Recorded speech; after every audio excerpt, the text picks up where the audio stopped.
Now, let me demonstrate the easy assembly of the mobile SNO PRO. All the components are fit in their own position in the waterproof bag. Here we have our handle.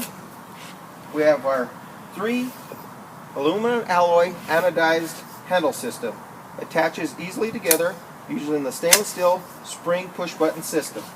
I attach all 3 pieces, attach my handle,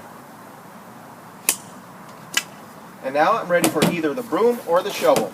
I'm going to take out the broom with a large eye scraper, again using the push button system, put the system together, and I have now got a full-size push broom with an oversized eye scraper.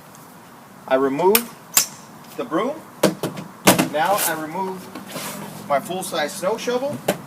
Once again, easily push in the handle, snaps in place. Now I'm ready with a full-size shovel, ready for any emergency, the mobile SNO PRO.